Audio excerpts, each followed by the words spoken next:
Listo. Ahora sí ya te vamos a escuchar, Jessica.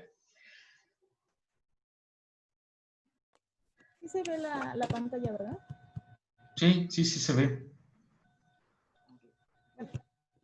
Ah, bueno, yo soy Jessica García Sánchez y les voy a hablar sobre mutagénesis, teratogénesis y carcinogénesis, que pues a mi parecer a lo que he estado investigando son procesos celulares un poco complejos, pero muy importantes, sobre todo ahorita en farmacología, que es el módulo en el que vamos, porque tiene mucho que ver también con eh, eh, el efecto que tienen los fármacos en nuestro organismo, que era lo que veíamos en farmacocinética.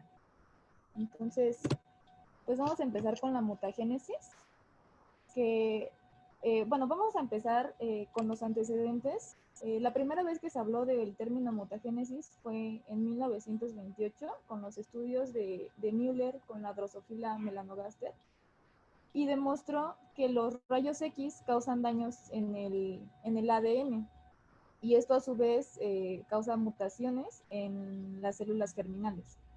Ahora, eh, el primer mutágeno o agente mutagénico químico fue el gas mostaza, que se utilizó mucho en la Primera Guerra Mundial. Entonces, bueno, lo que hace este químico es alquilar la cadena de DNA y tiene muchos efectos parecidos a la exposición excesiva a los rayos X, como las quemaduras en la piel, la pérdida del cabello y entre otras entre otros efectos.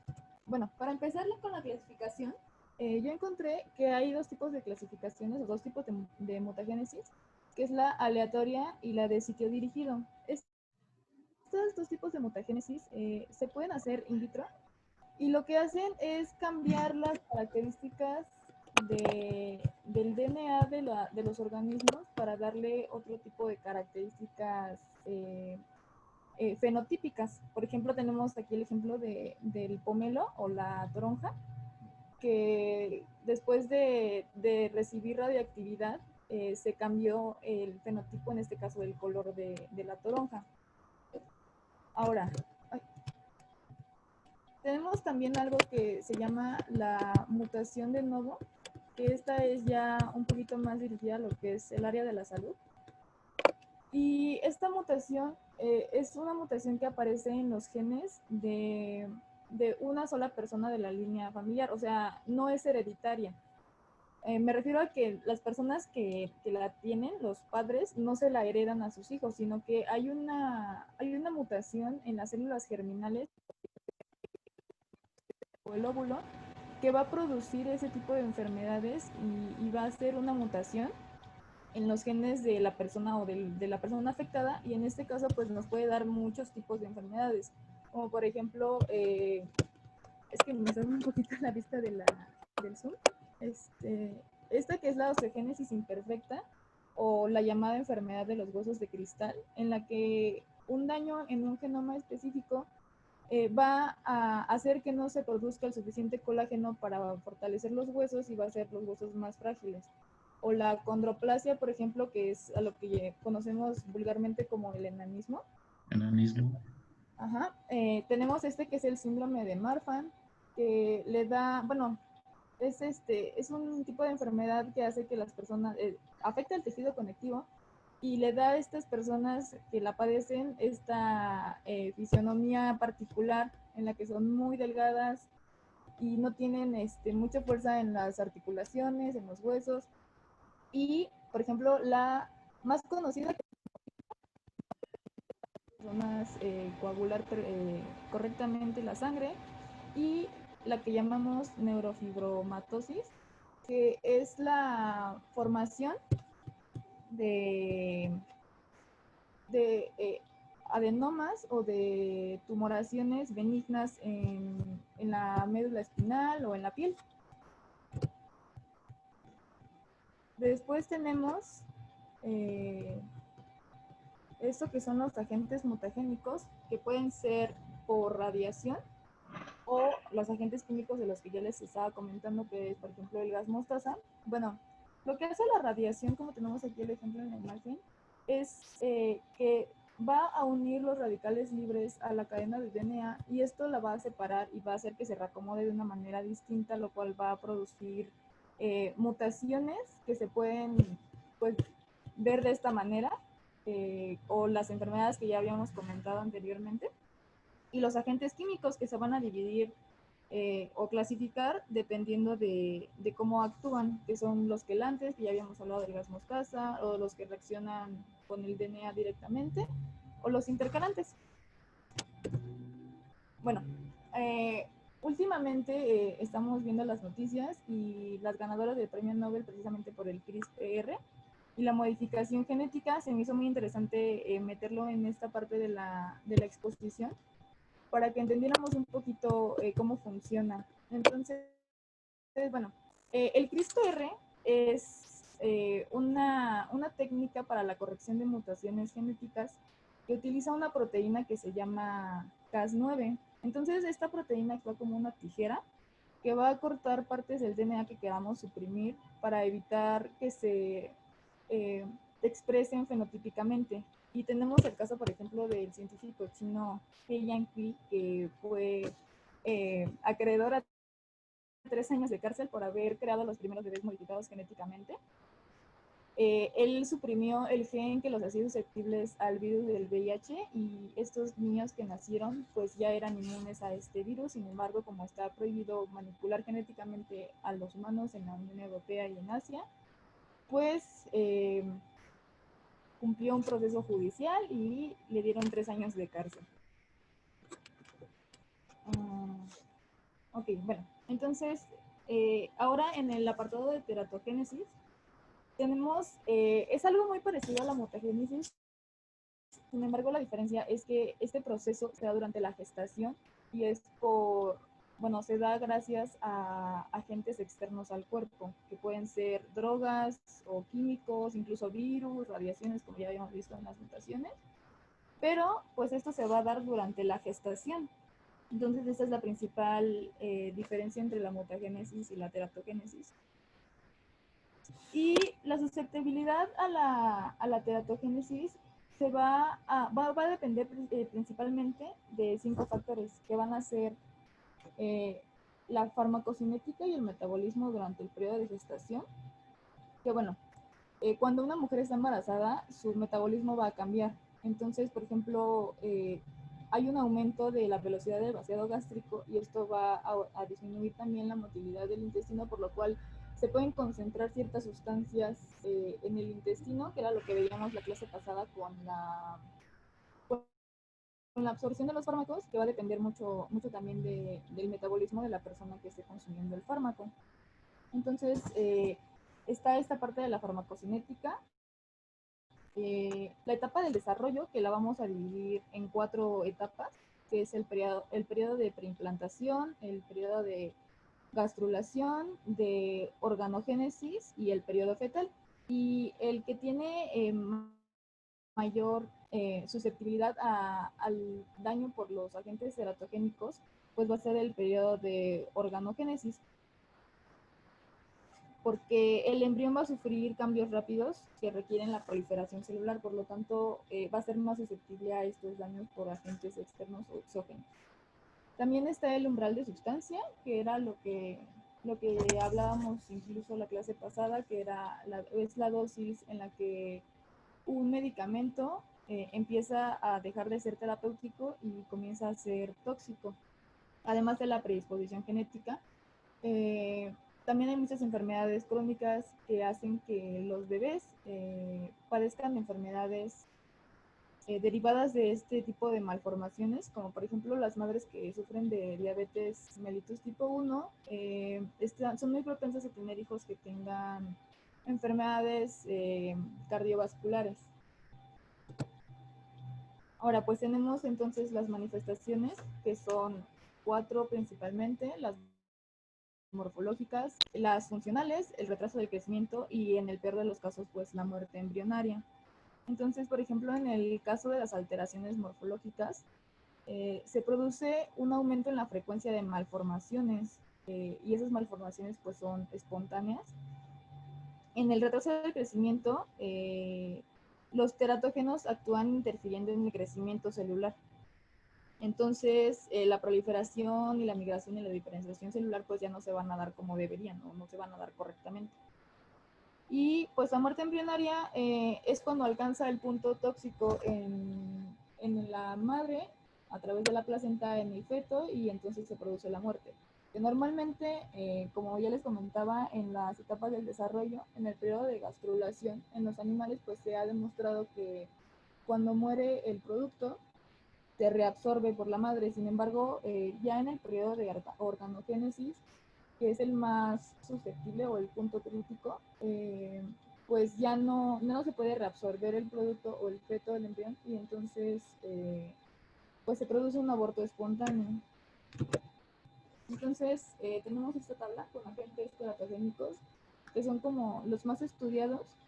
En este caso la radiación, la del uso terapéutico, pues son los rayos X, cuando nos hacemos una placa de rayos X, cuando nos fracturamos un hueso o cosas por el estilo. Las enfermedades infecciosas, las enfermedades maternas. Por ejemplo, ahorita les voy a hablar un poquito de lo que es el alcoholismo, y bueno, ya hablamos un poco de la diabetes mellitus, y los medicamentos que también pueden influir en las malformaciones de los embriones. Entonces, por ejemplo, tenemos en la primera figura el espectro alcohólico fetal, que es cuando la madre consume altas cantidades de alcohol durante la gestación. Y todos los bebés que nacen con esta enfermedad o con este trastorno tienen una fisiología muy parecida, que en este caso pues tenemos el hecho de que tengan microcefalia, la nariz muy corta, el labio superior delgado. La imagen que vemos en este lado, esta de aquí, son malformaciones causadas por el consumo de cocaína durante el primer trimestre de gestación. Y las malformaciones que vemos en la parte de abajo son de un niño que su madre consumía benzodiazepina.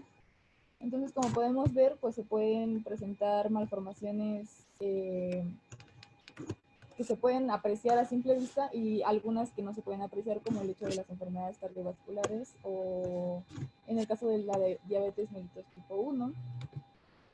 Y pues dejé el tema que es un poquito más complejo hasta el final, que es la carcinogénesis y el cáncer, que como bien dice la Organización Mundial de la Salud, es un proceso de crecimiento y diseminación incontrolado de las células que pueden aparecer en cualquier parte del cuerpo.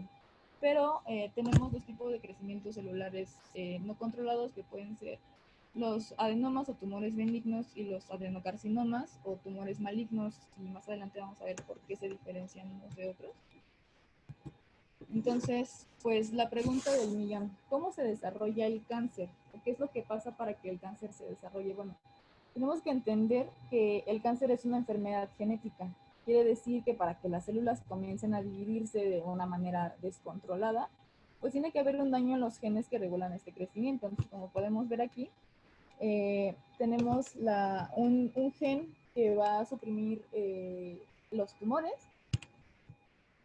la proliferación de las células, va a mutar el DNA o la célula que está encargada de reparar el DNA, y entonces se va a producir lo que es el cáncer. Entonces, pues como leemos aquí esa definición, la mayoría de los cánceres van a emerger cuando las células adquieren mutaciones que hacen que se dividan más rápidamente y eviten la muerte celular programada, que pues normalmente conocemos como apoptosis. Entonces vamos a ver un supuesto. Imaginemos que tenemos una célula que muta inicialmente.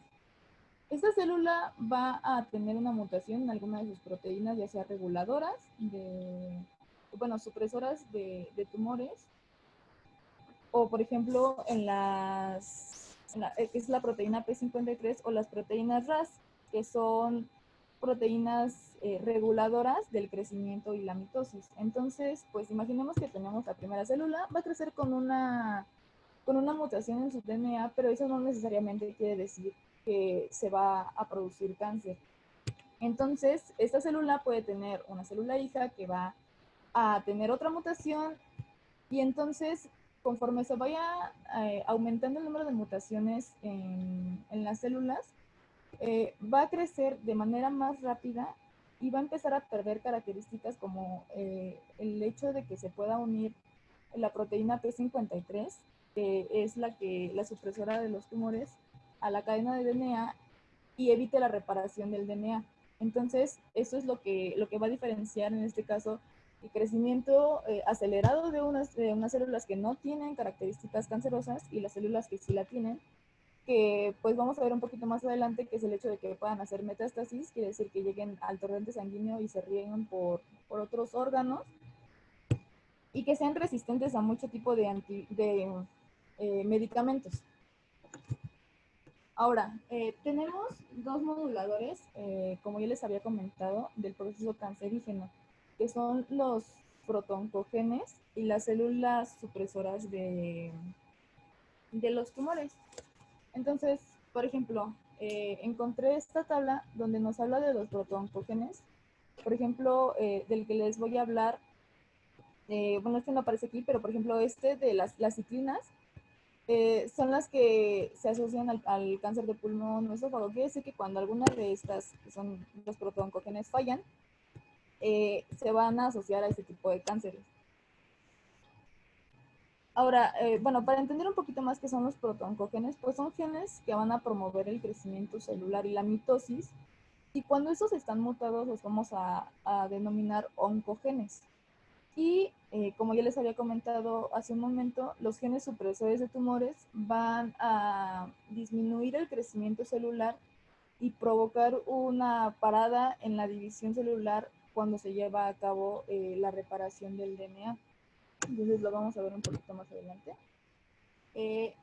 Las que están más asociadas con el proceso cancerígeno son el protoncogen RAS y la célula supresora la proteína supresora de tumores P53. Entonces, vamos a hablar un poquito del protoncogen RAS, que es junto con el gen que lleva su mismo nombre, son, como ya les había comentado, interruptores o reguladores moleculares que van a regir varias rutas de transmisión de señales. Entonces, lo que hace aquí el RAS, ese es el RAS normal, se van a unir los factores de crecimiento a los receptores que está aquí, y entonces esta va a cambiar de un estado activo, que es cuando está unido a una molécula GTP, o inactivo cuando está unido a una molécula GDP. Entonces, esos factores de crecimiento van a llegar a su diana y entonces van a activar a la proteína RAS, que junto con RAF, que es una enzima, va a decirle a la célula que tiene que dividirse y proliferar. Entonces, si no hay factor de crecimiento, quiere decir que no se va a activar RAS y entonces no va a haber división ni proliferación. Ahora, ¿qué pasa cuando RAS está mutado? Pues le va a impedir a la proteína que se detenga cuando no hay factores de crecimiento. Quiere decir que no necesariamente debe haber un factor de crecimiento para que las células empiecen a dividirse y a proliferar. Y eso lo han visto muchos biólogos científicos en in vitro, que una célula somática normal necesita factores de crecimiento para poder proliferar in vitro. Sin embargo, las células cancerígenas no lo necesitan. Entonces, esto es lo que las va a diferenciar, la mutación en cierto tipo de proteínas. Y de hecho, la mutación del protoncogen RAS está presente en aproximadamente el 20% de todos los casos de cáncer que se han registrado según la OMS. Y tenemos también el caso de la proteína P53, que actúa como el supresor tumoral. Y entonces, bueno, esta proteína desempeña un papel clave en la respuesta al daño del DNA. Entonces, actúa principalmente durante el punto de control, que es el G1, que es antes de la transición de G1 a S. El punto de control va a ser el G1 y es donde actúa P53. Entonces, lo que va a hacer es reparar el DNA y va a pausar el ciclo celular completamente para poder reparar el DNA. Entonces, si si el daño es reparado, la célula pues va a liberar de nuevo para que continúe con su ciclo normal.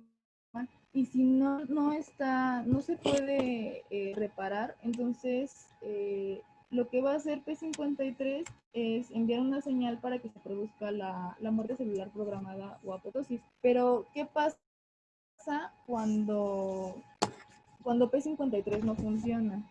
Entonces, P53 va a ser incapaz de unirse a la cadena de DNA, lo que va a provocar que no se reparen los daños en el DNA y se liberen células que están dañadas en su genoma. Y quiere decir que, bueno, el cáncer puede irse por la vía de los supresores tumorales o por la vía de las proteínas que aumentan la mitosis.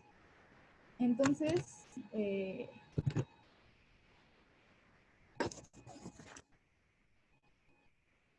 bueno, como esos genes codifican las proteínas y reparan el daño, entonces, sí, bueno, se supone que para que el cuerpo tenga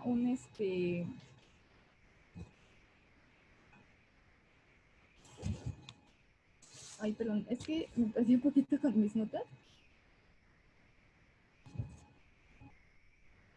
Pero bueno, se supone que el cuerpo humano o las células están diseñadas para proliferar de una manera en la que no se produzcan tumoraciones, que en este caso, como ya habíamos comentado, podrían ser tumoraciones benignas, como los adenomas, o tumoraciones, y evitar precisamente las tumoraciones malignas, que son los carcinomas. Ahora, ¿qué características tienen los adenocarcinomas o los tumores del cáncer? Pues sobre todo el hecho de que pueden hacer metástasis, quiere decir que tienen la capacidad de lograr la trasvasación exitosa. O sea, quiere decir que pueden llegar al torrente sanguíneo y diseminarse por el cuerpo y seguir creciendo en otras partes del cuerpo. También tienen la capacidad de realizar angiogénesis, que es la producción de nuevas venas o vasos sanguíneos que las van a alimentar, van a empezar a alimentar a esa tumoración y va a seguir creciendo, precisamente porque pues o no sirve un supresor tumoral o está dañado alguna proteína pro-oncogénica. Y bueno, sobre los tratamientos, hay 4 pilares del tratamiento, que es la cirugía, la quimioterapia, la radioterapia y la inmunoterapia. La cirugía es el tratamiento como correctivo y final, en el que se extirpa el tumor en el quirófano y esto pues detiene el crecimiento del cáncer, pero no en todos los casos es posible. Entonces tenemos lo que llamamos también la radioterapia, que consiste en la utilización de radiaciones ionizantes para destruir las células malignas. Sin embargo, este tipo de terapia también daña las células sanas, por eso, bueno, esa es como su desventaja. Y también tenemos la quimioterapia, en la que se utilizan unos medicamentos llamados citostáticos, que son sustancias que tienen la capacidad de inhibir la evolución de los tumores. Sin embargo, todo ese tipo de tratamientos se tiene que evaluar según los datos clínicos del paciente, los ensayos que se le realicen.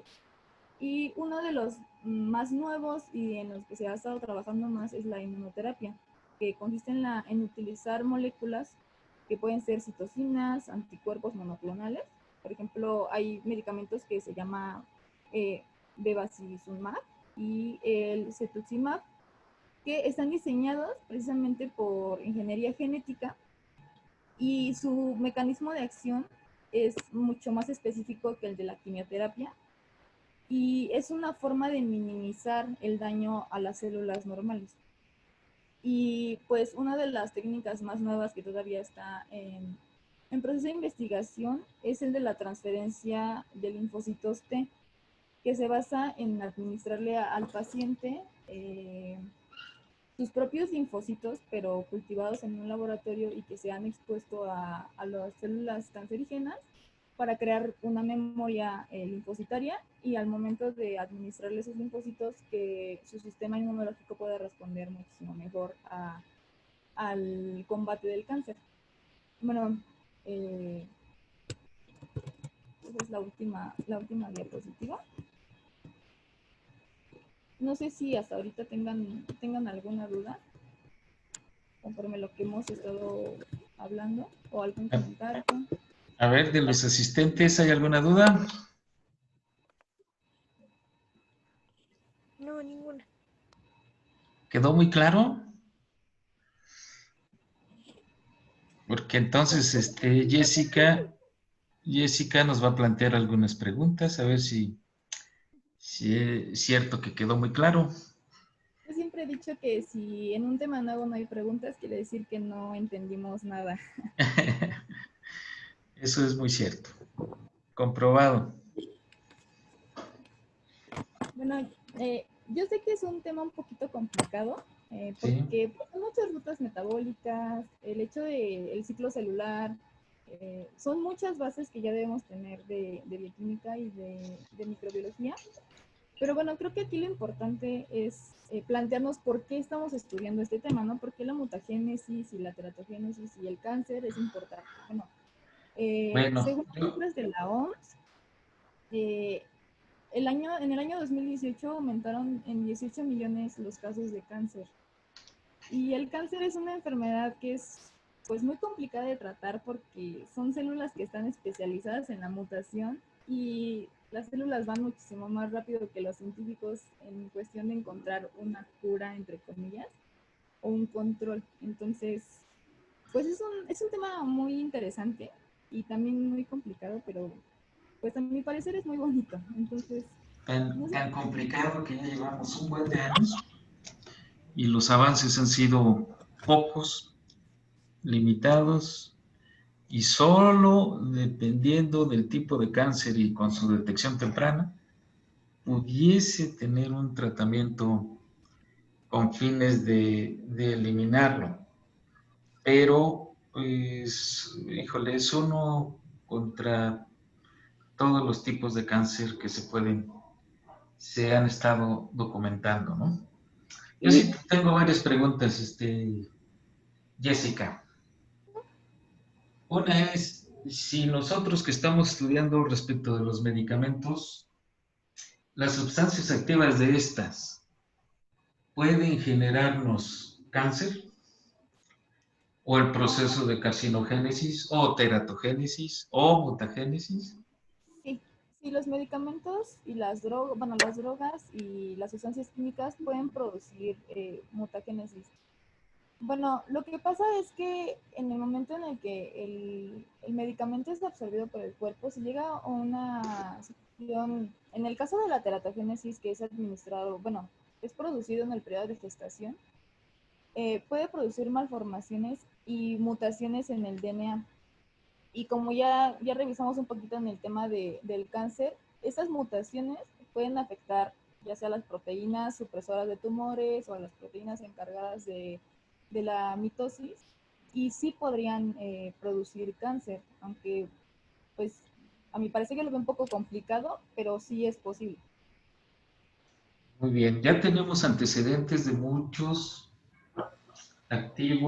principios activos de medicamentos que sobre todo el gran riesgo es la teratogénesis, que como bien lo dijo, cuando se administra, se consume o se expone la persona en una edad temprana donde digamos que en los primeros 2 meses, 3 meses, allí es donde lleva o conlleva el riesgo enorme de consumir este tipo de medicamentos. Entonces, el médico en cuestión debe de estar muy, muy atento en la actualización respecto de los estudios que se van generando de los medicamentos en cuestión y de los principios activos, sobre todo, obviamente. Acuérdense que el medicamento, la forma farmacéutica como tal, solo en algún punto es como la vía para garantizar, favorecer la puesta del principio activo tanto en torrente sanguíneo como en el órgano blanco o el lugar donde va a ejercer su acción terapéutica. Entonces, sí, definitivamente en la historia hay muchos. Y uno fue de gran escándalo porque pues se vendió como la panacea, como una solución, sobre todo a las mamás en estado de preñez, donde llevaban apenas, pues les iba a ser fácil sobrellevar todo el proceso. Sabemos que les va generando una serie de náuseas, entre otros malestares. Eso Fue el caso de la talidomida, ¿no? exactamente. ¿Qué más nos comentas de ella?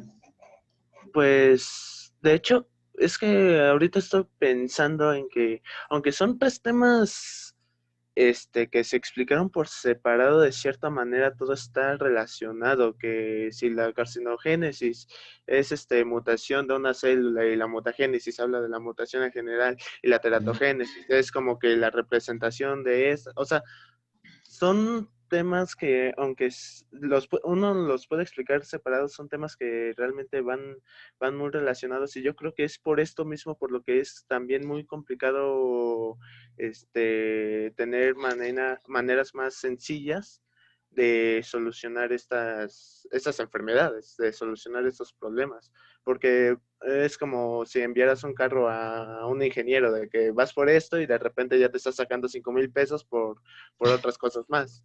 Entonces,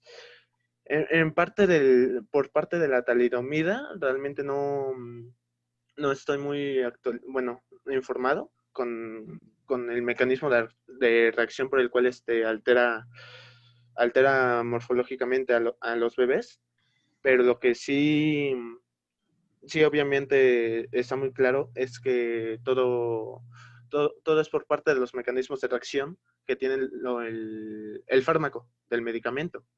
Bueno, Entonces, nada más también allí una precisión, ya su compañero, es cierto, llevan similitud, pero son puntos de confluencia entre uno y otro, cada tema. Por ejemplo, teratogénesis, para generarla, obviamente es que la exposición a esto sea en ese periodo de gestación primario. Ese es importante. Después ya no habría ese tipo de afectación. Puede ser que sí genere o mutagénesis o carcinogénesis, pero ya teratogénesis no. Porque el producto ya prácticamente está más que formado. desarrollado. Ajá. Bueno, entonces, pero sí, efectivamente, sí son puntos de confluencia entre uno y otro y otro. Pero cada uno de ellos con su propio camino de seguimiento y que formas diversas de origen. Aunque, pues, por ejemplo, mutagénesis, una de las consecuencias de este puede ser que nos genere carcinogénesis, etcétera, etcétera. Entonces, Jessica nos lo planteó de una manera muy ilustrativa, muy adecuada y tocó los puntos importantes. Por eso ella misma lo va a dejar también una tarea que se llama quimerismo.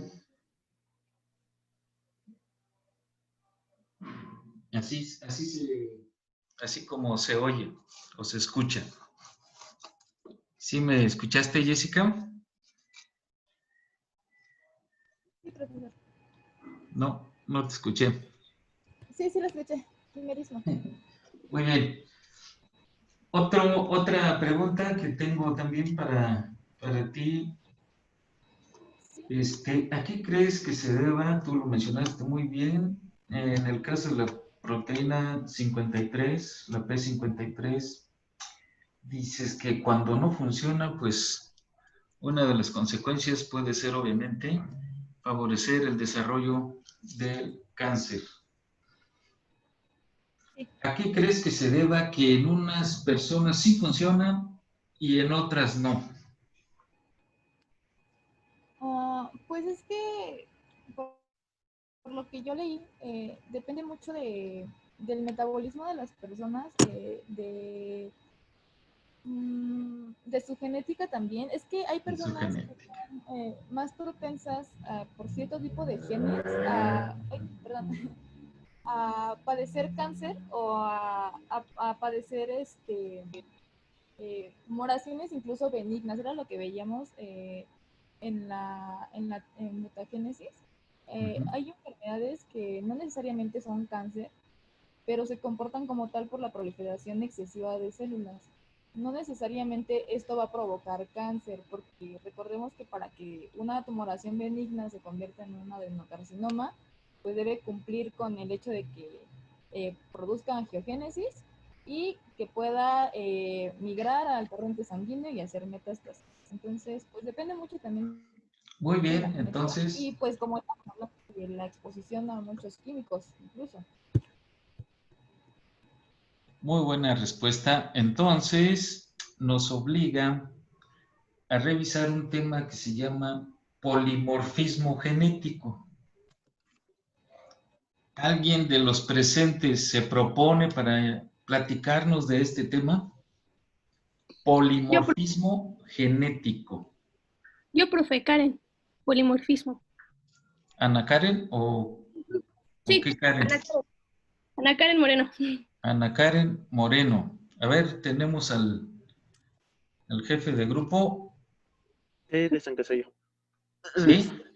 Ok. Entonces anotamos a Ana Karen para que nos exponga ese tema de polimorfismo genético. Esto nos va a impactar a todos los niveles prácticamente, ¿eh? Entonces, es un tema muy importante para poder entender muchas de las variantes del por qué, por ejemplo, algunos principios activos son más eficaces en la misma dosis en unas personas que en otras, o al revés, que en algunas no les genere mayor efecto terapéutico, pero sí nos podemos ir al otro extremo, un aspecto o una situación de toxicidad, más otras variantes o variables que pueden participar en ello. Entonces es fundamental el conocer, el saber, el tener presente que muchas de las causas pueden ser debidas a esta deficiencia que principalmente puede hacer que se presente.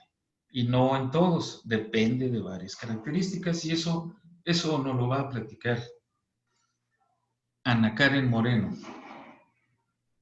Muy bien, entonces, ¿Eso quedaría pendiente para el martes? ¿Para el lunes? ¿Sí? Ana Karen, ¿cuándo nos lo tendrías listo? ¿Lunes o jueves? Jueves, está bien, profesor, por favor. ¿Sí? No sé por qué ya sabía la respuesta. Por favor. Ok, jueves. Una última pregunta para ti, Jessica. Por último, comentaste el tratamiento para el cáncer Sí. y propusiste varias posibilidades, varias opciones. Bueno, no que las hayas propuesto, sino que pues prácticamente son las opciones que tenemos como seres humanos para el tratamiento según el tipo de cáncer. Por ejemplo, quimioterapia. Si lo pongo en términos de costo-beneficio, ¿tú qué crees? ¿Qué resultado esperaríamos respecto de un tratamiento de este tipo? Pues es un tratamiento que se supone que es específico para tratar el cáncer, pero no necesariamente es 100% efectivo. Tiene también también afecta mucho incluso el humor de la persona a la que se somete a tratamiento. Entonces, A ver, eh, ahí hago un paréntesis. ¿A qué te refieres con el humor? pues sí, yo he estado leyendo, no sé si sea 100% cierto, pero el estado de ánimo de una persona puede incluso suprimir nuestro sistema inmunológico. Entonces, pues normalmente las personas que atraviesan un periodo o un episodio de enfermedad como el cáncer tienden a deprimirse mucho o a tener ansiedad. Entonces eso no permite tampoco que los tratamientos que se administran pues sean completamente efectivos, además de que la quimioterapia pues es un tratamiento invasivo, como ya sabemos, incluso que provoca la caída del cabello y todo ese tipo de reacciones adversas.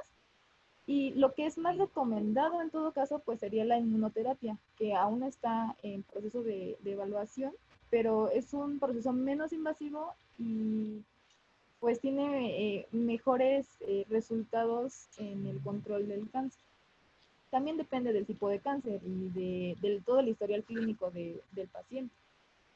Ya, entonces tú no es de los más recomendables el tratamiento. Pues en realidad no, pero eso ya depende del médico que lo trate, porque Cuestión, sí, sí, no nada más efectivamente. decir, ay, pues no me quiero quedar sin cabello y no lo tomo, ¿no? Ya depende también de todo el historial clínico del paciente. No todas las personas son aptas para tomar una inmunoterapia o una radioterapia. Entonces, pues depende mucho del paciente. No, efectivamente. Allí viene un tema que ahora también le llaman resiliencia. No sé si lo han escuchado. Sí, Sí. ¿Y qué me puedes decir de él? ¿Qué es eso? ¿Qué es resiliencia? Resiliencia. adaptarse positivamente a las adversidades, aprender a adaptarse bien a lo que viene, a los problemas. Efectivamente, aprender a superar todas las condiciones adversas en general. Muy bien, está excelente tu respuesta. ¿Más dudas, preguntas, comentarios? Aprovechar ahorita que pues le gustó mucho el tema y lo aprendió bastante bien o ya lo sabía. Lo importante es que él nos lo expuso de una manera práctica y bien aplicada y creo que bien entendible. ¿No hay dudas? ¿Comentarios? ¿Críticas? ¿Sugerencias? Y demás. Bueno, acuérdense que el que calla otorga. Quiere decir que se aprendió muy bien el tema, que no hay dudas al respecto. Muy bien, vamos a... ¿Ya hay alguno otro de los presentes que tenga tema pendiente por exponer?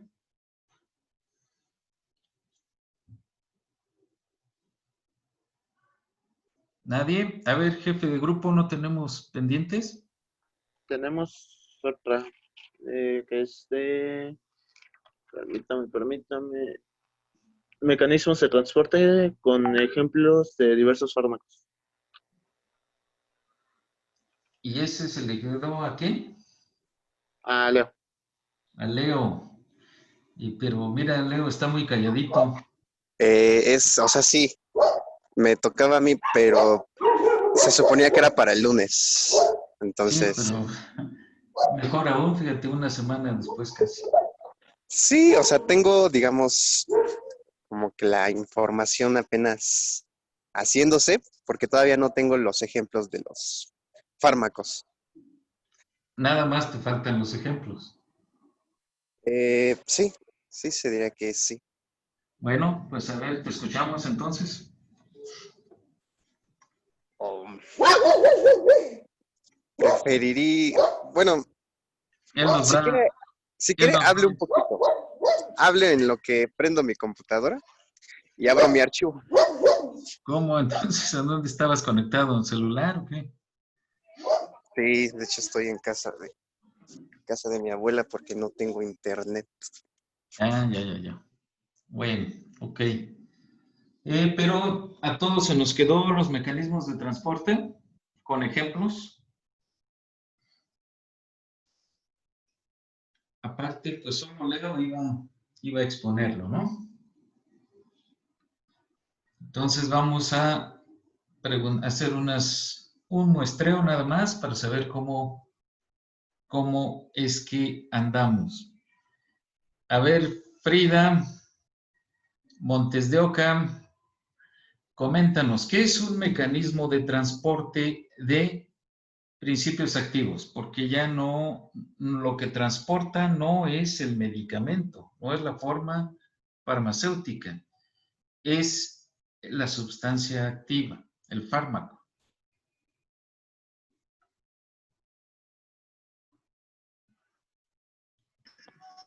No lo investigué porque la clase pasada no me conecté, igual no pude conectarme.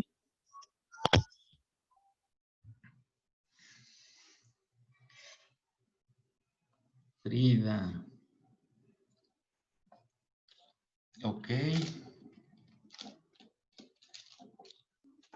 Vamos a escuchar a Castro San Pedro Laura. Ella se ve que sí es responsable y dedicada. Bueno, yo encontré que eran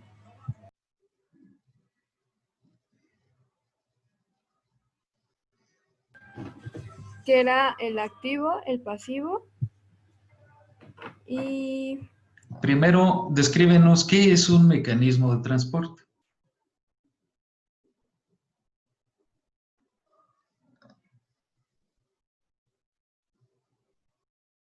el mecanismo de transporte es cuando se pasa de gradiente de concentración hacia uno de menor concentración. O sea, pasa la sustancia a través de la membrana de la célula. Eso es lo que encontré.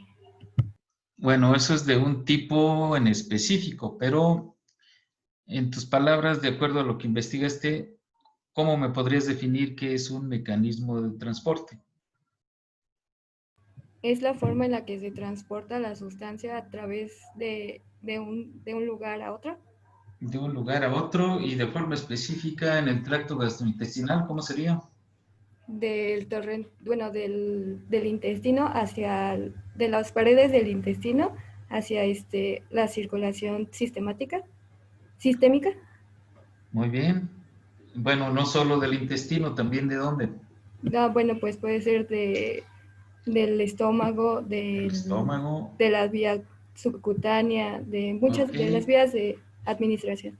La clase pasada, a ver ahora, Jessica Guadarrama, comentamos sobre los factores determinantes básicos, elementales, de los que depende. ¿Sí nos escuchas, Jessica Guadarrama?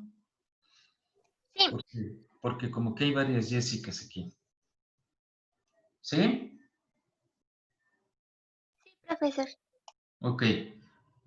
Es pregunta entonces, ¿qué factores son determinantes para, o que influyen, que son básicos, que son elementales y que se deben de tomar en cuenta para el transporte del fármaco, del estómago o del intestino hacia el torrente sanguíneo? ¿Qué factores son importantes o básicos? Mencionamos 5 inclusive en la clase pasada. El pKa, la pKa, polaridad de los fármacos, su solubilidad, porque yo estaba leyendo que los fármacos ácidos son los que bueno, estos son los que se absorben mejor en comparación a los básicos.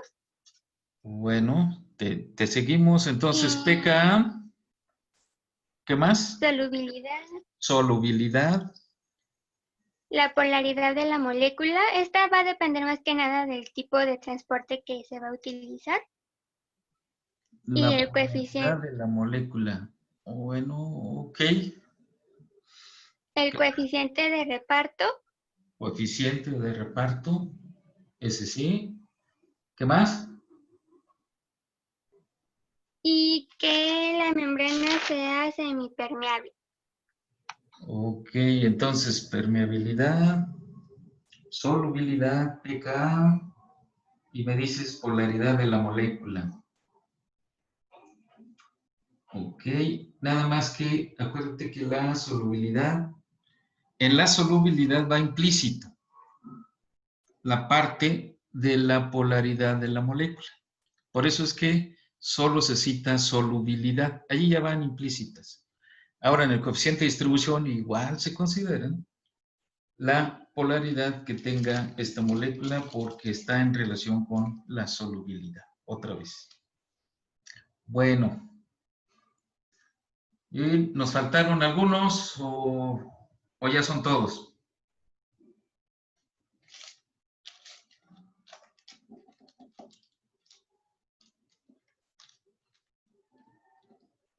El área de superficie también influye. Solubilidad, permeabilidad y ¿qué más? Ya. Área de superficie. Área de superficie, ¿te refieres a quién? Por parte del...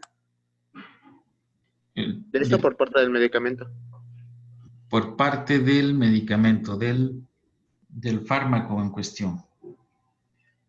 Área de superficie o superficie de contacto.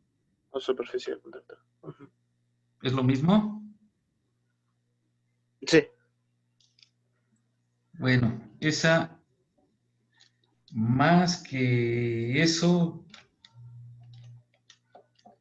acuérdate que eso estaría en relación a la concentración que se libera, a la cantidad de fármaco que se libera en la zona correspondiente y que se va a liberar mucho y va a ser ionizada más o menos dependiendo de esas características fisicoquímicas de las que es dependiente, valga aquí esa redundancia. 1, pKa.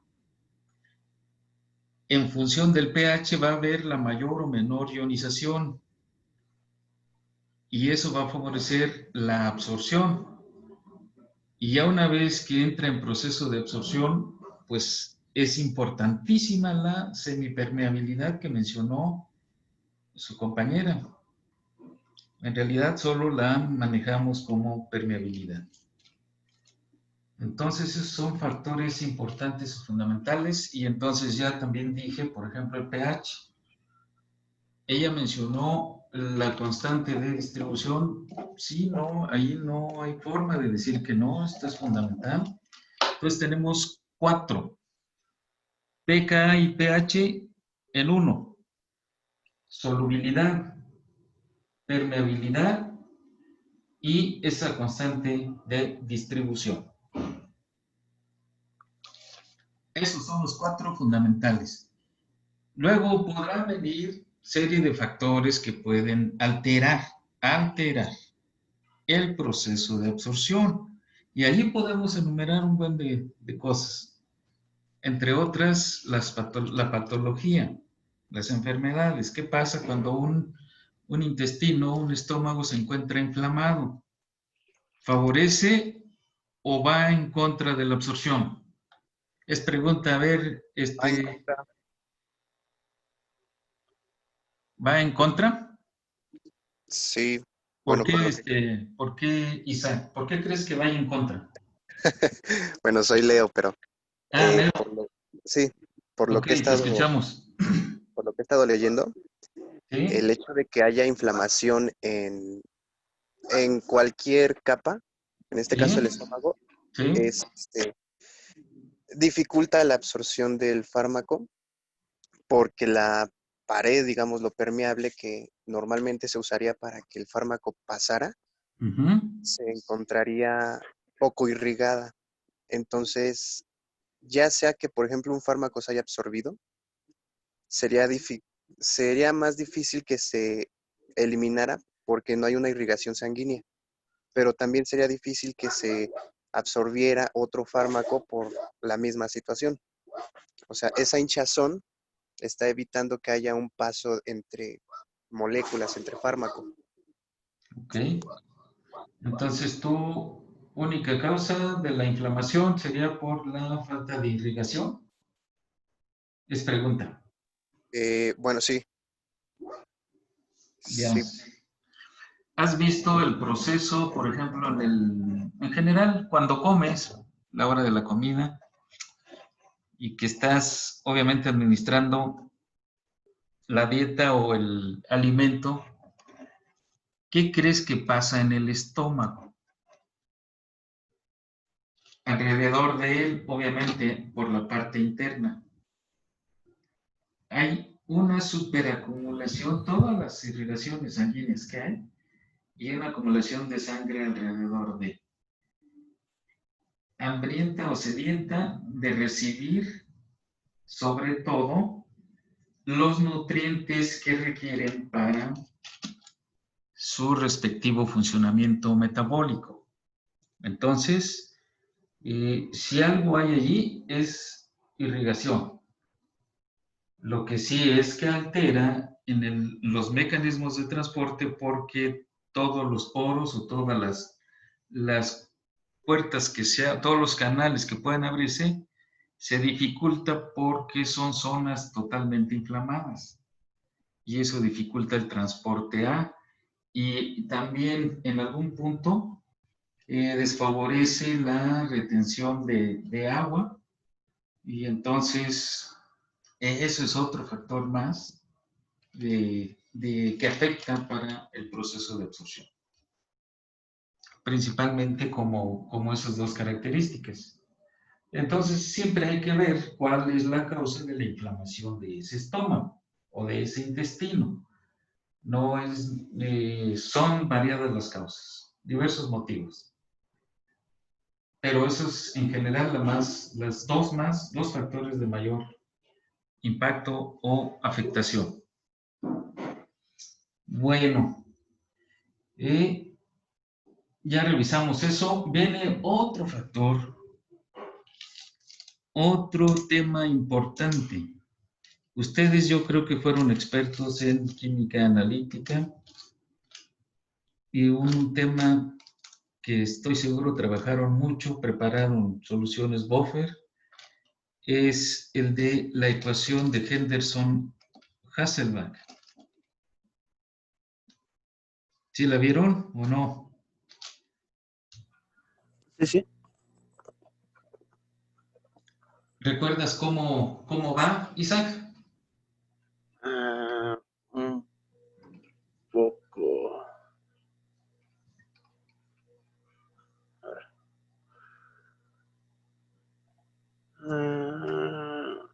Era lo de las concentraciones de los ácidos. Era una división sobre las concentraciones Sí. de la parte ácida y la parte básica sobre el compuesto en general. Bueno, apliquémosla a ácidos débiles y bases débiles de los fármacos, porque los fármacos los podemos clasificar en ese sentido, ácido y base débil. Entonces, en función de ello, dice mucho también, obviamente, nuestra ecuación.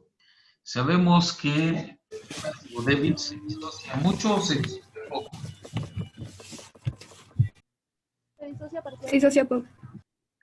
Poco parcialmente, como bien lo comentan. Ahí técnicamente el término es se disocia de manera parcial. ¿Cuánto en general, si lo queremos expresar como un poco más cuantal, es pues poco? Menor al 20% aproximadamente. Aproximadamente, realmente es poco. Aquí lo que nos interesa de esta disociación, que no es más que una ionización, más o menos, y que esto va a estar en función, fíjense, nuestra ecuación en su expresión tiene pKa, tiene pH y tiene las concentraciones de la parte ionizada y de la parte no ionizada. Entonces, en una reacción de disociación y o de ionización, ¿cómo sería la expresión? Por ejemplo, de un ácido, a ver, ¿quién nos comenta? David, Ulises, te escuchamos.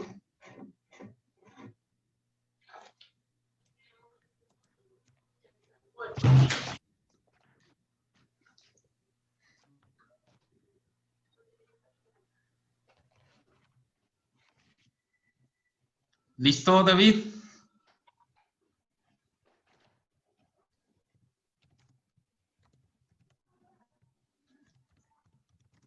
Y al parecer no se escucha su... A ver, tenemos aquí un chat. Sí se escucha, pero creo que no te escuchamos a ti. O a ver, coméntanos.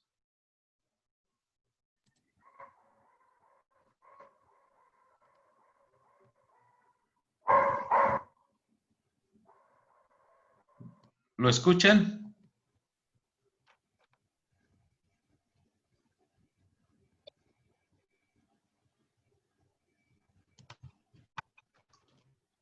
Creo que no. Creo que perdemos a David, pero sí escuchamos a su perro. Entonces, ¿Ya se escucha, profe? ya te escuchamos. Ok. Ya es que estaba arreglando aquí el audio. ¿Me podía repetir la pregunta, por favor? Ya, sí, claro. ¿Cómo expresarías una reacción de disociación o de ionización de un ácido? Así en general. Así en general, pues, por la ecuación de Brewster y Lowry. A ver, ¿y cómo serían? Bueno, que un ácido va a estar en equilibrio, va a estar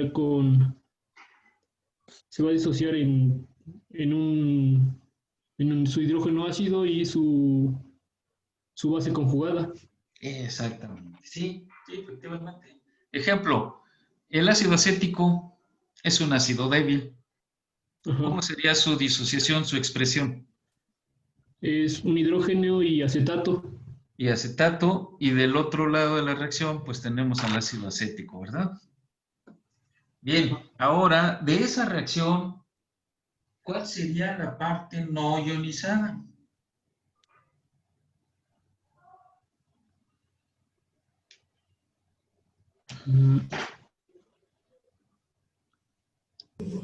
El ácido ¿Sería el ácido? El ácido como tal, el ácido acético, esa sería la no ionizada.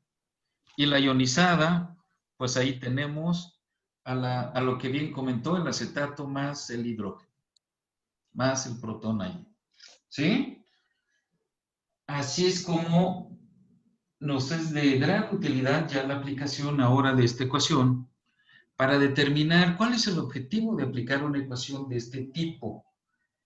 Porque, vean, me va a expresar la cantidad e inclusive en términos porcentuales un valor muy aproximado de qué tanto de la parte no ionizada, porque esa es la que nos importa, eso es lo que nos interesa de un medicamento, de un fármaco.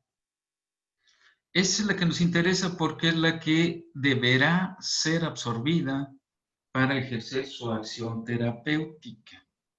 La ionización no es de tanto de nuestro interés. Por eso también los fármacos se diseñan en ese sentido aprovechando sus características físico-químicas.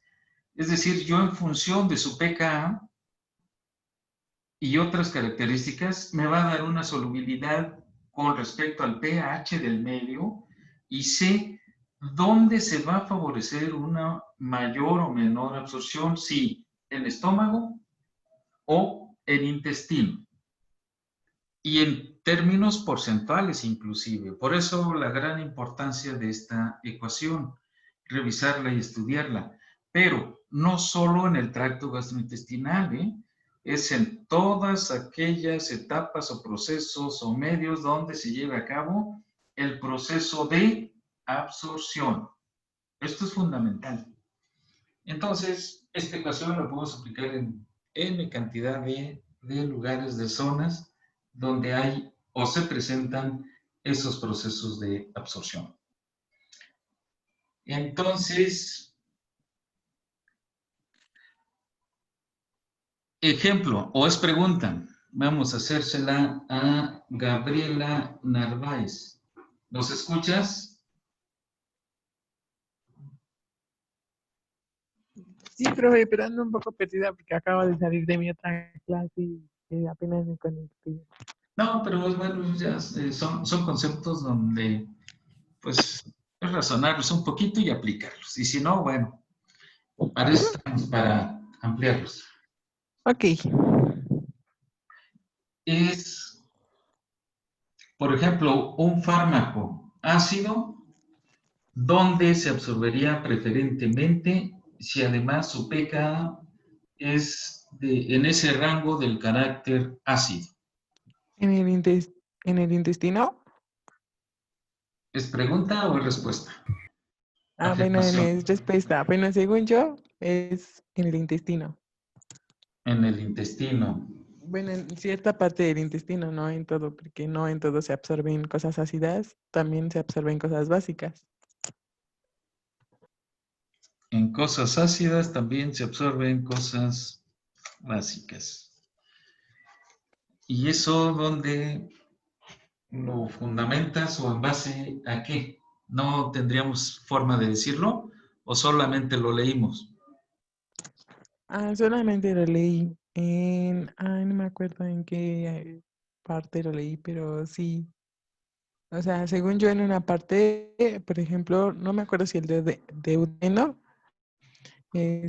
absorbe cosas básicas y no me acuerdo qué otra parte absorbe las cosas ácidas.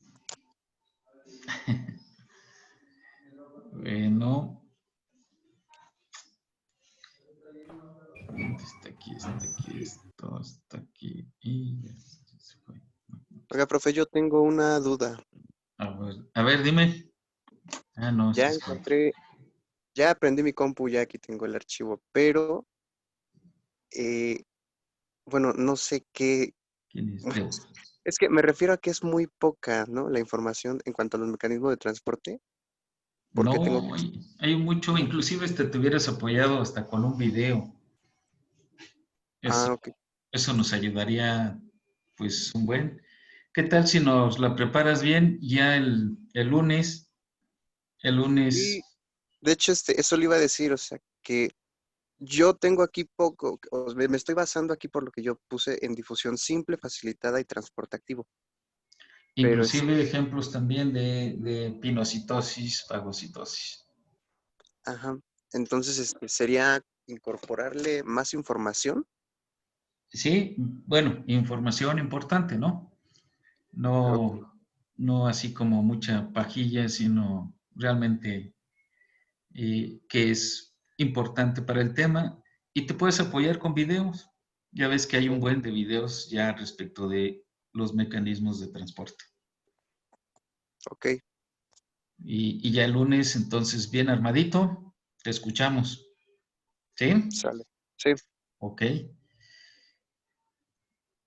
A ver, todos tienen ese concepto de que los fármacos ácidos se absorberían preferentemente en los fármacos ácidos se absorberían preferentemente en intestino. Es pregunta. No, profesor. Bueno, lo En el que, estómago. ajá, sería en el estómago. Porque a mayor ionización de la molécula es cuando menos absorción va a haber. Va a Perfecto. haber Es menor liposolubilidad, entonces menos absorción va a haber. muy buena explicación. No sé si se entendió lo que dijo su compañera.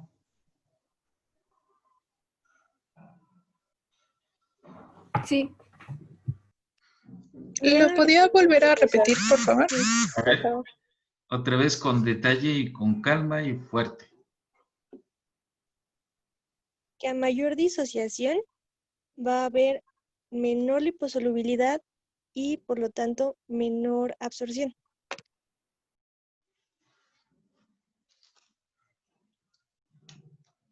Vale, gracias. Y todo lo contrario, ¿no? A menor tendremos una mayor cantidad de lo no disociado, de lo no ionizado, y entonces eso se absorberá en mayor cantidad en la zona en cuestión.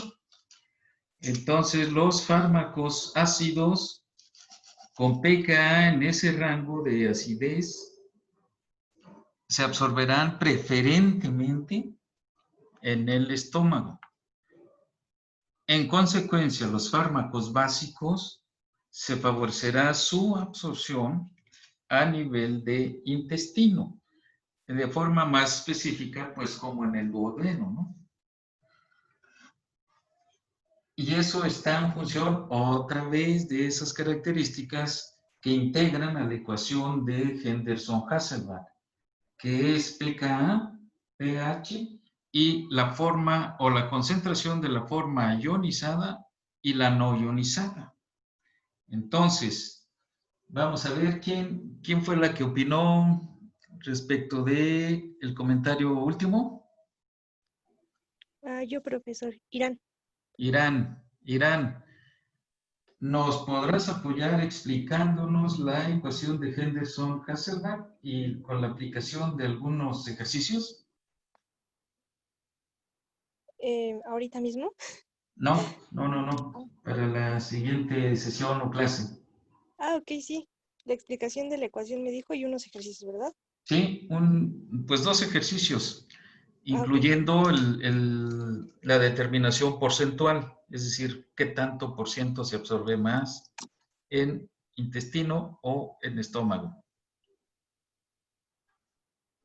Tanto para un ácido, un fármaco ácido, como un fármaco básico. Dijo la determinación porcentual, ¿verdad? Sí, también. Ok. Sí, profesor.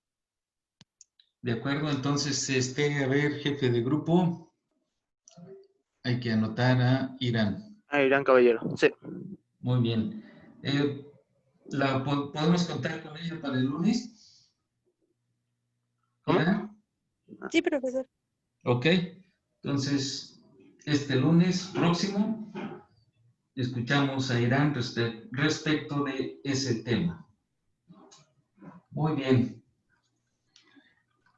A ver, ahora sí, nada más ya comentemos de forma rápida. ¿Cuáles son los factores que pueden afectar el proceso de absorción en general?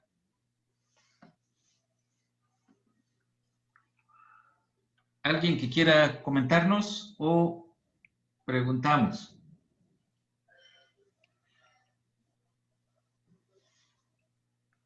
Vamos a preguntar mejor porque inclusive me sirve para ir monitoreando que los que estén conectados estén presentes y no nada más se hayan conectado y pues no sabemos si realmente le están dando seguimiento a la clase en cuestión.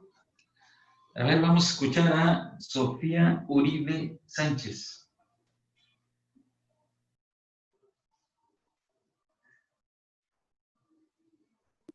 Sí, profe. A ver, ¿te repito la pregunta o nos comentas? ¿Me puede repetir la pregunta, por favor? Sí.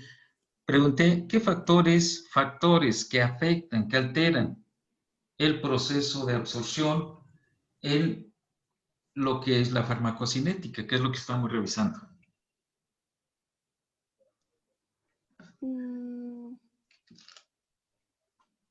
Podría ser como el pH o, bueno, lo que habían dicho, podría ser como... Fíjense bien cómo estoy haciendo la pregunta. Factores que alteran el proceso de absorción. Ya dijimos los 4 que son fundamentales y son básicos para que se lleve a cabo el proceso de absorción. Eso es en condiciones normales. Eso no los está alterando. Al contrario, ese es el proceso que siguen y esos factores son fundamentales pues para que se lleve a cabo el proceso de absorción. Pero, ¿qué puede alterar, aparte de esos, la absorción como tal? Ya mencionamos alguno, las patologías. ¿Qué más? Podría ser. ¿Efectos fisiológicos? ¿El qué, perdón? Pues los procesos fisiológicos, porque estaba recordando, por ejemplo, cuando hay una deficiencia pulmonar, pues se produce acidosis en el cuerpo, entonces no sé si eso también pueda afectar en el hecho de la absorción del fármaco, porque el pH del cuerpo ya no sería el adecuado o el normal. Ese es otra vez una pregunta. ¿Ese sería un proceso fisiológico o un patológico? Es pregunta, ¿eh? Pues es que no necesariamente tendría que ser patológico, ¿sí? O no sé cómo se definiría como tal estrictamente patológico, si sería como infeccioso, porque puede haber muchas razones por las que el proceso pulmonar no se lleva a cabo correctamente, no necesariamente necesita ser una enfermedad. Bien, entonces, producto de la alteración en la fisiología, en algún punto, pues puede decir que termine en una enfermedad, en una patología, pero que es susceptible de ser corregida, obviamente. Bueno, ese sería un punto. Otro. ¿Podría ser? ¿Posibilidad? A ver, ¿quién opinó? ¿Lisbeth? Lisbeth. Sí. A ver, ¿qué opinaste? Bueno, también tendría que ver con la liposolubilidad, porque de acuerdo a si son liposolubles o no, también influye lo del peso molecular de la molécula y va a ser si, ¿cómo se llama? Ionizable o no. Entonces, esto va a facilitar el transporte hacia atravesar las membranas, pues, o no lograrlo.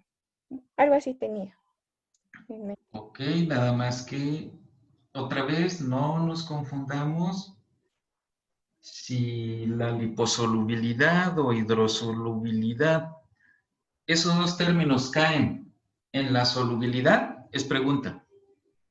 No, bueno, tiene que ver porque una molécula que es liposoluble está compuesta por, ¿cómo se llama? Por más lípidos que son difíciles de disociar.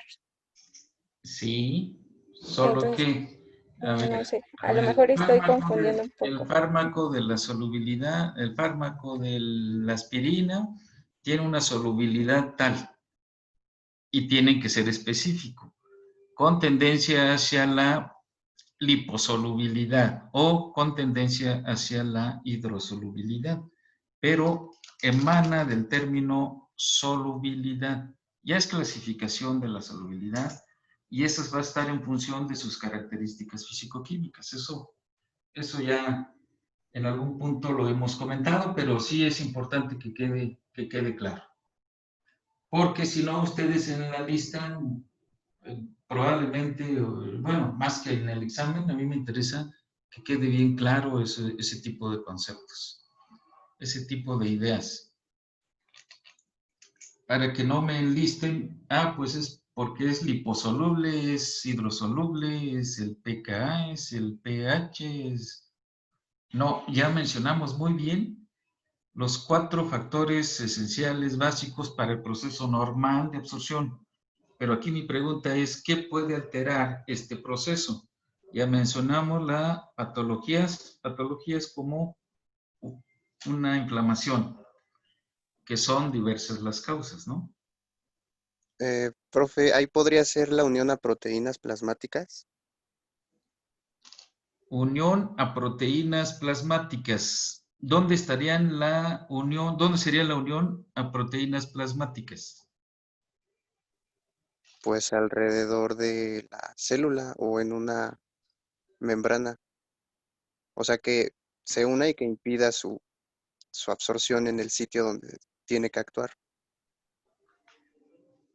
Ya, pero en ese punto, en esa zona, ya debe de estar ¿en dónde? ¿En el torrente sanguíneo? ¿Estamos de acuerdo? Sí. Ok. Si ya está en el torrente sanguíneo, ya es dependiente o ya es otro proceso que se llama distribución.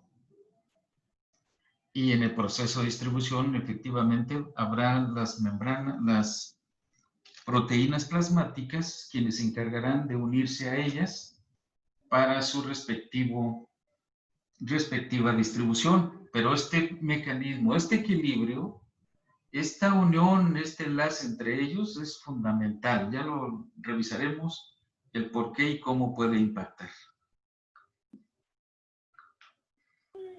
Entonces no sería él.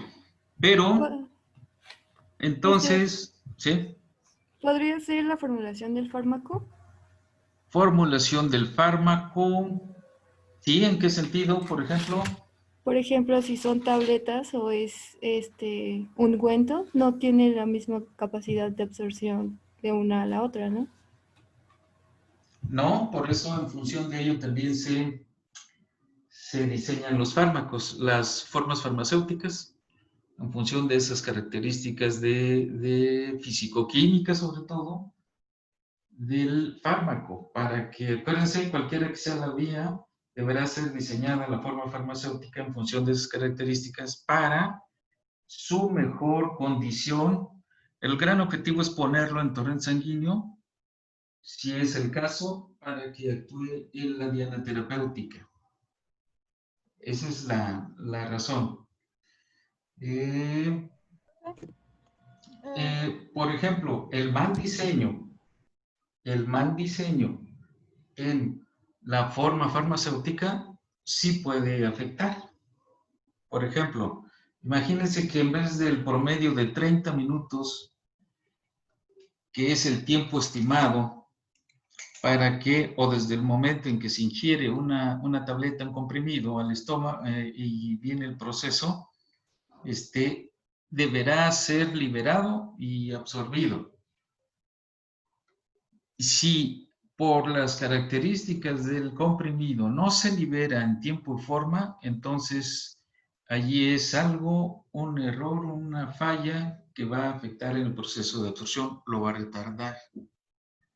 Y probablemente no se absorba en las mismas proporciones toda la cantidad correspondiente porque se está tardando mucho en liberarlo y de una forma constante. Entonces, eso sí puede afectar la forma farmacéutica, la biofarmacéutica, de la forma farmacéutica. ¿Vale esa redundancia? ¿Podría ser también el flujo sanguíneo de la zona en la que se absorbe o la irrigación? El flujo sanguíneo de la zona. El flujo sanguíneo, para llegar al flujo sanguíneo, ¿qué tiene que suceder? Deberá ser absorbida. Ya acuérdense que cuando se administra algo, un alimento, algo, el estómago activa toda la irrigación sanguínea, se concentra la cantidad de sangre para recibir sobre todo los nutrientes en procesos de alimentos, metabolismo, pero pues tampoco va a ser la excepción para los fármacos en cuestión, porque muchas de las veces o las tomamos antes de la ingesta, durante la ingesta o después de la ingesta. Esto depende ya mucho de la sugerencia del médico en cuestión, pero sobre todo por el perfil del paciente, según sean las características y funciones. Profesor, entonces también podría influir en que si hay presencia de alimentos o no. ¿O sí? Bueno, eso puede ser que sea una situación mal en la que el médico dice con alimentos y sabemos que eso va a dificultar el proceso de absorción. ¿Sí? Alimentos puede ser una de ellas u otro factor. Bueno, hasta aquí vamos a dejar la sesión y el lunes ya investigan un poquito más qué otra serie de factores pueden afectar y las comentamos para pasarnos, después de escuchar también a sus compañeros que los temas son parte de absorción, ya nos seguiríamos con distribución. Entonces también investigamos todos los demás. ¿Qué es distribución? qué factores afectan, primero, cómo funciona el proceso o la etapa de distribución, qué factores intervienen y qué factores influyen para alterar o complicar la distribución del fármaco. ¿Sí? Esas serían las tareas. La revisión del tema para que, pues al preguntar, estemos en la misma frecuencia. Profesor, ¿podría repetir la tarea, por favor? Primero, terminar de complementar los factores que afectan el proceso de absorción. Y segundo, definir qué es la distribución, qué factores participan en la distribución de los fármacos y qué factores afectan la distribución de los fármacos. Esa es la tarea. ¿Sí? ¿Quedó claro? Gracias. Sí. Muy bien, pues entonces nos reunimos el próximo lunes. ¿Es a las 11 o a las 12? No me acuerdo. 12 a 2. 12 a 2. Nos vemos a las 12 el día lunes. Pasen un buen fin de semana, pórtense bien, cuídense. Profesor, ¿subiría ya hoy mismo esta clase? ¿La tarea? No, la sí, clase, si ya ve que gustan. la está grabando entonces. Si gustan, hoy mismo la subo. Yo ya ahorita al terminar, se guarda ya en el formato que les dije, MP4, y la subo al Classroom. Profesor, ¿cree que sea posible que las clases las podemos ya seguir grabando para poderlas escuchar así y estudiarlas? Pues igual y sí, nada más que, bueno, sí las paso yo a una memoria para que no sature mi computadora, pero sí los podemos ir haciendo. Ay, muchas gracias. Como Gracias, es el profesor. caso de esta, y las voy subiendo igual. ¿De acuerdo? Sí, profesor, gracias. Bueno, cuídense mucho entonces. Hasta luego. Hasta luego, profesor. Gracias. Gracias, hasta luego.